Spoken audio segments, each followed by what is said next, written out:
Selamat datang kembali. Hari ini kita bakal ngupas sesuatu yang cukup bikin mikir nih. Betul.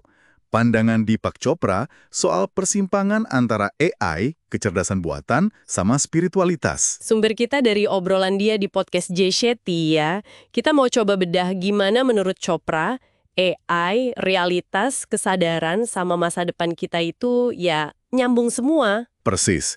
Dan dia mulainya dari pertanyaan dasar banget. Ini alam semesta isinya apa sih sebenarnya? Oke, gimana tuh katanya? Sains kan bilang, ya sekitar 70% itu energi gelap, terus 27% materi gelap. Dua-duanya ini kita nggak tahu apaan. Bener juga ya, misterius gitu. Nah, sisanya cuma 3% materi atomik yang kita kenal. Itu pun kebanyakan cuma debu antar bintang. Jadi, kesimpulannya apa dong? Kesimpulan Chopra ya agak radikal sih. Alam semesta ini intinya ya kosong, muncul dari ketiadaan, formlessness gitu istilahnya. Menarik cara mulainya. Terus kekosongan ini nyambungnya kemana? Langsung ke yang disebut filsuf David Chalmers, masalah sudut kesadaran. Gimana sih zat kimia di otak kita bisa jadi pengalaman, rasa manis, warna merah, suara musik? Ah, iya. Pertanyaan klasik filsafat itu. Chopra nantang anggapan kalau otak itu satu-satunya yang bikin kesadaran. Kalau bukan otak, terus apa dong? Ada ide lain? Dia ngambil dari filsafat timur, kayak Vedanta, Buddhisme, mungkin aja alam semesta yang kita alami ini semacam simulasi, proyeksi dari kesadaran yang lebih dalam, kayak konsep maya gitu. Jadi realitas ini nggak sepenuhnya nyata, kayak disaring otak kita gitu? Kurang lebih gitu. Atau kayak kata Donald Hoffman, ilmuwan kognitif dalam The Case Against Reality.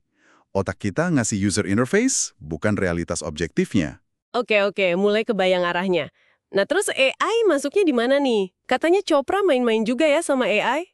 Iya, dia eksperimen pakai ChatGPT dan sejenisnya buat nge-explore ide-ide ini. Tapi dia nemuin sesuatu yang menarik. Apa tuh? AI itu ternyata punya bias. Misalnya, bias ke arah pandangan sains materialis. Kenapa? Ya karena data latihannya kebanyakan dari situ.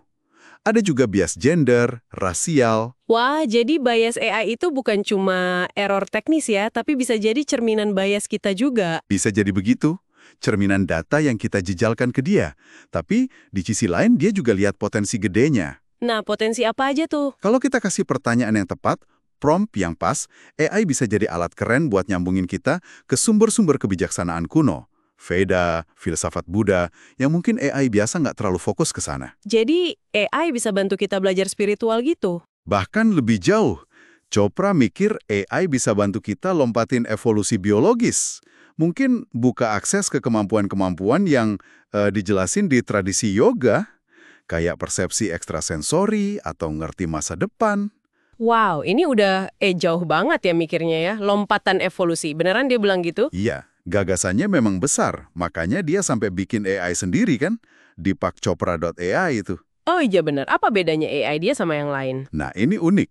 Dia pakai model bahasa kecil, SLM, bukan LLM raksasa, terus pakai teknologi RAG, RAG, apa tuh? Retrieval Augmentation Generation.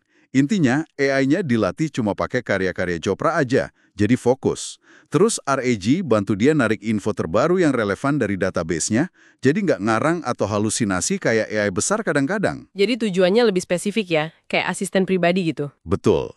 Buat jadi pelatih kesehatan, mental, spiritual, sama asisten pribadi. Oke, jadi kayak koin ya, ada dua sisi. Sisi terang AI menurut Chopra apa aja? Potensinya luar biasa sih. Balikin perubahan iklim, ciptain kemakmuran, selesain konflik, hilangin penyakit kronis pakai edit gen, perpanjang usia sehat. Bahkan teknologi kayak VR, XR bisa buat terapi penyembuhan. Kedengarannya bagus banget ya, optimis gitu. Tapi pasti ada sisi gelapnya juga kan? Oh, jelas. Dia sadar banget bahayanya. AI kalau disalahgunain bisa ngeri. Perang siber, disinformasi besar-besaran, senjata otonom lepas kendali, bisa sampai kepunahan manusia. Waduh, kok bisa separah itu? Masalah utamanya, kata Chopra, teknologi kita larinya kencang banget. Tapi kesadaran spiritual, emosional, etika kita, jalannya lambat. Kayak ngasih teknologi canggih ke mentalitas ego gangster yang serakah dan haus kuasa. Bener juga sih perbandingannya. Terus ada solusi nggak bisa diatur gitu AI-nya? Cokasi percaya AI bisa diprogram buat ngatur dirinya sendiri pakai batasan etis. Tapi yaitu butuh kesepakatan global yang susah banget. Dan yang lebih penting, kesadaran kolektif kita sendiri harus berubah. Ngomongin kesadaran, ini poin penting banget nih. Apa kata Chopra? AI itu bisa beneran sadar nggak sih? Kayak manusia? Nah, ini dia, tegas banget. Jawabannya, nggak akan pernah. AI itu bisa super cerdas, ngalahin kita dalam ngitung-ngitung. Tapi dia nggak punya pengalaman subjektif. Maksudnya? Ya, AI nggak ngerasain lapar, nggak takut mati, nggak bisa jatuh cinta. Kreativitas sejati itu, menurut dia, datangnya dari kesadaran, dari jiwa. AI cuma bisa simulasi kreativitas, niru pola dari data. Jadi AI nggak punya jiwa ya? Tepat, harapannya justru ada di kita, manusia yang bikin AI. Mereka harus punya jiwa, maksudnya etis dan bertanggung jawab. Oke, oke. Terus buat kita pengguna AI gimana dong? Kuncinya, kata Chopra, ajukan pertanyaan yang tepat. Pertanyaan yang dalam buat pertumbuhan diri. Contoh sederhananya, tanya ke AI atau ke diri sendiri, siapa saya? Itu bisa jadi awal yang bagus. Oke, jadi ringkasannya nih, kita udah coba telusuri pandangan Chopra yang cukup rumit ya soal hubungan AI, realitas, kesadaran, dan masa depan kita. Ada harapan besar, tapi ada resiko gede juga. Betul. Dan sebagai penutup, dia kan selalu nekenin soal pertanyaan yang tepat. Nah, setelah dengar ini semua, pertanyaan baru apa nih yang muncul di benak Anda? Gimana sebaiknya AI berperan? Atau mungkin tidak berperan dalam evolusi kesadaran Anda sendiri? Sesuatu yang mungkin belum kepikiran sebelumnya ya. Iya, coba direnungkan aja.